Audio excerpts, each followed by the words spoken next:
বাঁশি বাঁশি তোমায় দিয়ে যাব কাহার হাতে আমার রাত পোহালো শারদ প্রাতে আমার রাত পোহালো তোমার বুকে বাজলো ধ্বনি বিদায় গাথা আগমনী কত যে ফাল্গুনে শ্রাবণে কত প্রভাতে রাতে আমার রাত পোহালো। দুর্গা সব বাড়িতে যায় না, বাড়ি অর্থাৎ হৃদয় মন্দিরে প্রবেশ করে না। তবে কারোর বাড়িতে গেলে তাকে অনেকটা দুঃখ দিয়ে অনেকটা কাঁদিয়ে তারপর যায়। দুর্গা দুর্গতি নাশিনী, তবে প্রথমে তিনি দুঃখ দায়নি, পরে তিনি দুঃখহন্ত্রী। প্রকৃত ভক্তের ভক্তিকে তিনি দুঃখের আগুনে পুড়িয়ে লৌহ সমান কাঠিন্য, স্বর্ণ সমল উজ্জ্বলতা এবং হীরক সমদ্যুতি প্রদান করেন। দুর্গা এমনই, ইহাই তার বৈশিষ্ট্য, ইহাই তার বিশেষত্ব। চরম পরীক্ষকের ভূমিকায় অবতীর্ণা সে একটু বেশি কঠোর। কি ভালো বললে গো। Thank you, thank you. Office যাবে না? না, আজকে স্টেজ রিহার্সাল আছে। ও আচ্ছা, তাহলে একটু কফি বানাই। কফি না, আর দরকার নেই। তুমি বরঞ্চ আমাকে একটু বাজারের ব্যাগটা দাও, একটু বাজার করে আনি। হ্যাঁ গো, দীপ্ত দুর্গাপুজো নিয়ে তোমায় আর কিছু বলেছে? আমি পাত্তা দিইনি। মগের মুল্লুক নাকি দুর্গা পুজো করবে। হ্যাঁ করুক, তোমার কি? না, আমার কিছু না, কিন্তু মা দুর্গা বুঝি এতই সস্তা? সোহিনী, আমি কম চেষ্টা করিনি দুর্গা মাকে আনার জন্য। আজকে এই সমস্যা, কালকে ওই সমস্যা। আমি অভয় দুর্গার পুজো করতে চেয়েছি, আমি বাসন্তী পুজো করতে চেয়েছি, জগদ্ধাত্রী পুজো করতে চেয়েছি, আমি কিচ্ছু করতে পারিনি। সে তো তুমি চেয়েছো, তারও তো ইচ্ছে লাগবে তোমার কাছে আসা। সোহিনী, আমি দুর্গা পুজোর কোর্স করেছি, বই পড়েছি। এই দেবী দুর্গা সমস্ত তন্ত্র মন্ত্র আমার হাতের মুঠোয়। আমার সমস্তটা মুখস্থ বলতে পারো। তুমি তো দেবীত্বতে মুশকুল, কই একবারও মা বলতে তো শুনছি না। দীপ্তর মধ্যে পর্যাপ্ত ভক্তি আছে। আমার মধ্যে ভক্তি নেই? হ্যাঁ, আমার মধ্যে ভক্তি নেই? দুর্গাপুজো মহাপুজো, সেটাকে চাটাভাবে করলে হয় না। দুর্গাপুজো বীরের মতো করতে হয়, বলি দিতে হয়, মহাস্নান করাতে হয়। ও পারবেও এত কিছু করতে? আর বলি না হলে দেবী পুজোয় অঙ্গহানি হয়। অল ডিউ রেসপেক্ট, 4 দিনের পুজো সামলাতে পারবে? ওর অত টাকা আছে, বেলুর মঠের মতো পুজো করতে পারবে? ও কেন করবে বেলুর মঠের মতো পুজো? ও গৃহীদের মতো পুজো করবে। ওর যতটুকু আছে ও ততটুকু দিয়ে পুজো করবে। ও ধ্যান মন্ত্র মানে জানে? ও ধ্যান মানে ওই মেডিটেশন ছাড়া আর কিছু জানে বলে তো আমার মনে হয় না। ও জানে যেটা আয়ুটো সমায়ুক্তাম অর্ধেন্দুকেতু শেখরাম লোচনাত্রয় সংযুক্তাং পূর্ণেন্দুনা দিশানানাম অতসী পুষ্পবর্ণা ভাংশু প্রতিষ্ঠাং সুলোচনা নব যৌবন সম্পন্নং সর্বাভরণ ভূষিতং সুচারু দশরং তৎপৎ পিনোন্নত পয়োধরং ত্রিভঙ্গ স্থান সংস্থানাম মহিষাসুরমর্দিনীম জানে। আসলে কি বলো তো, তোমার মধ্যে সব আছে। শিক্ষা আছে, অর্থ আছে, ভগবান সম্বন্ধেও প্রচুর জ্ঞান আছে। আর এগুলো আছে বলেই আরও যেটা বেশি করে রয়েছে সেটা হলো আত্ম অহংকার। আমার মধ্যে অহংকার আছে? আমার? না না না, আমি ভুল। তোমার অহংকার নেই। এই যে তোমার যে অহংকার নেই, তুমি যে মাটির মানুষ, তোমার এটা নিয়েও অহংকারের শেষ নেই। ছোট একটা ছেলেকে তোমার কম্পিটিটর বানিও না গো। পারলে আমার কথাটা একটু ভেবে দেখো। কি সহজে তুই দুর্গাপুজোর কথা বলে দিস। হ্যাঁ, দুর্গাপুজো করতে কত খরচ জানিস? কত বাসন লাগে জানিস? 7 সমুদ্রের জল লাগে। মুখের কথা জানি তো, কিন্তু পিউ, বাড়িতে দুর্গাপূজা হওয়াটা আমার স্বপ্ন। জানি তো। দেখ, আমরা দুজনের মতো করে সবটা জানি, তারপরেও কিসির এত বাধা? একবার আমার চোখের দিকে তাকিয়ে বল না যে দীপ্ত তুই পারবি, জগৎ জননীকে নিজের ঘরে আনতে পারবি, আদ্যা শক্তি মহামায়াকে জাগিয়ে তুলতে পারবি। গোটা সমাজ তোর বিরুদ্ধে থাকলেও আমি তোর পাশে আছি। একবার বল না। আমি তো আছি দীপ্ত।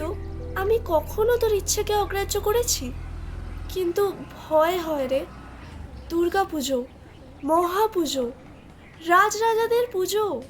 আমি কে যে মায়ের পুজো করব? মায়ের যদি ইচ্ছা হয় তবেই তার পুজো সম্ভব। আর আমি করব বললে অহংকার হয় যে। কিন্তু এত বড় পুজো, হাতে সময়ও তো বেশি নেই। জোগাড় যন্ত্র করতে হবে এখন থেকে, একটু একটু করে শুরু না করলে তো এই বছরে না হয় আমি নতুন জামা কাপড় কিনলাম না, সেই টাকা আর হাত খরচের টাকা মিলে কিন্তু দুর্গাপুজোর ফর্দও তো নেহাত কম না। আর ঠাকুর মশাই পাবো কোথার থেকে? ভাবিস না পিউ, মায়ের যখন পুজো নেওয়ার ইচ্ছে হয়েছে তখন সব ঠিক হয়ে যাবে। জানিস পিউ, আমি সবসময় দেখতে পাই যে আমাদের বাড়িতে দুর্গা পুজো হচ্ছে। ভাবতাম মনের খেয়ালে হয়তো দেখছি, কিন্তু এখন আর তো মনে হয় না রে পিউ। মা স্বয়ং আসছেন আমাদের বাড়িতে পুজো নিতে। তাহলে তো এখন থেকেই জোগাড় শুরু করে দিতে হয়। আদ্যা শক্তিকে জাগাতে হবে, মহামায়ার ঘুম ভাঙাতে হবে, তাকে সম্মান করতে হবে। আচ্ছা, দুর্গা পুজো করলে মহাশক্তি জাগবে? মহাশক্তিকে জাগানো মুখের কথা নয়। সোহিনী, তুমি হয়তো আমাকে ভিলেন ভাবছো, কিন্তু আমি ভিলেন না, আমি বাস্তবটা বোঝানোর চেষ্টা করছি। শোনো, দুর্গা পুজোর জন্য না অনেকটা অধ্যাবসায় প্রয়োজন, অনেকটা প্রত্যুৎপন্ন মতিত্ব প্রয়োজন। তুমি জানো, জাস্ট একটা ভুল অনেক বড় ক্ষতি। দেবী ঠিক করে প্রাণ প্রতিষ্ঠা করতে না পারলে, ঠিক করে পুজো না করতে পারলে, সেটা আর পুজো থাকে না, সেটা উৎসবেই পরিণত হয়, তার কোনো ফল পাওয়া যাবে না।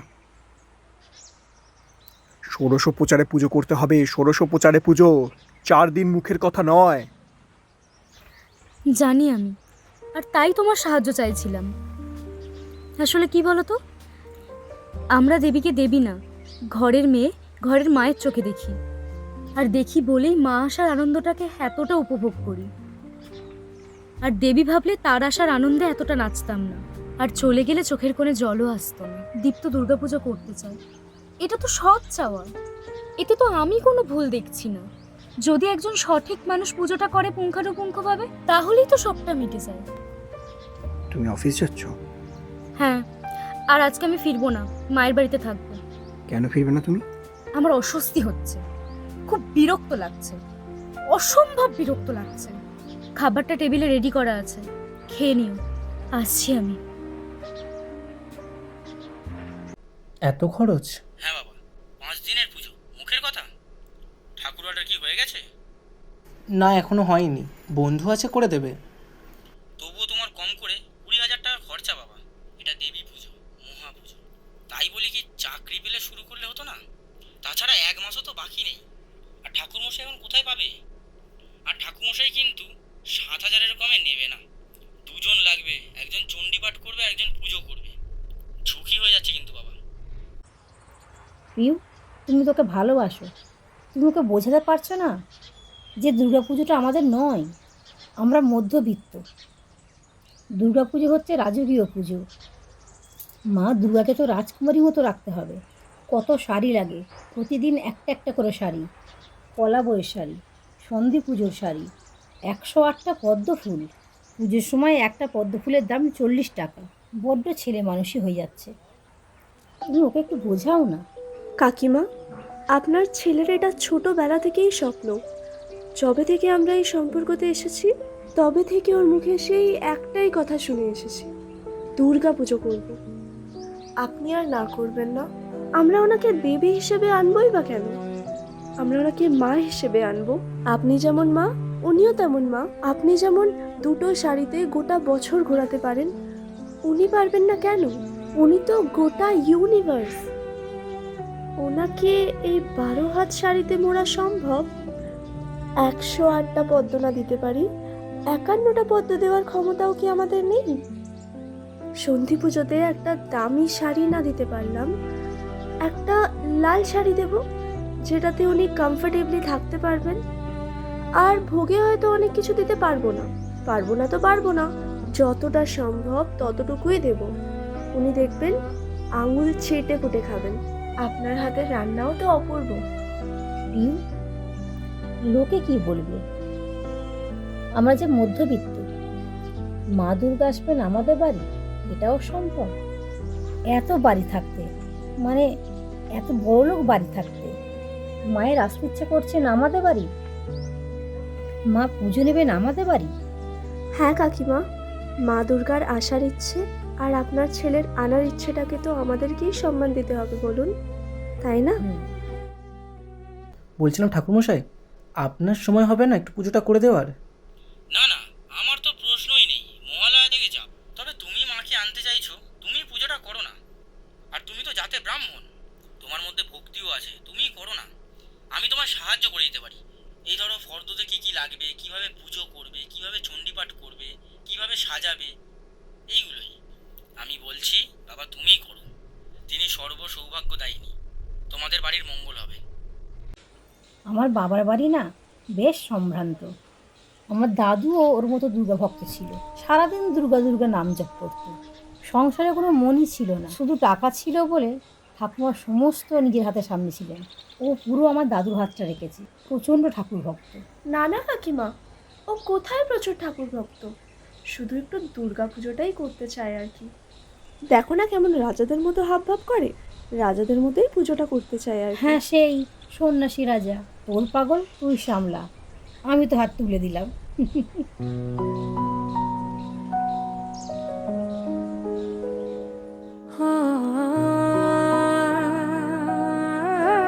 দীপ্ত,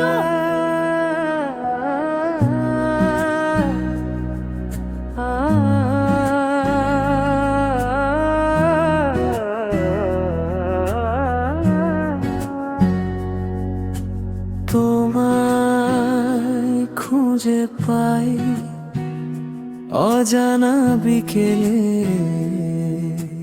রোজ ঝরা হাওয়ায় ভেসে আসা মৃদু ডাকে, চোখে চোখ পড়লেই থেমে যায় সময়, মনটা যেন হারিয়ে যায় অচেনা এক নেশায়। তুমি পাশে থাকলে সব সহজ লাগে, হাসির আড়ালে লুকিয়ে থাকে হাজারো ভালোবাসা। হাতের ছোঁয়ায় কাঁপে নীরব অনুভূতি, নাম না জানাই প্রেমটা শুধু তোমারই জন্য।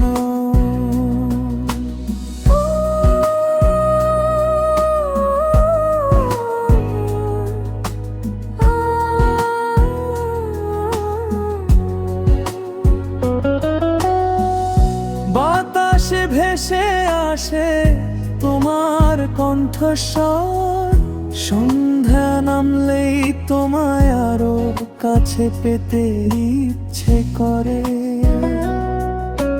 ছোট ছোট মুহূর্তে গড়া আমাদের গল্প, চুপচাপ ভালোবাসা তবু গভীরতার ছোঁয়া।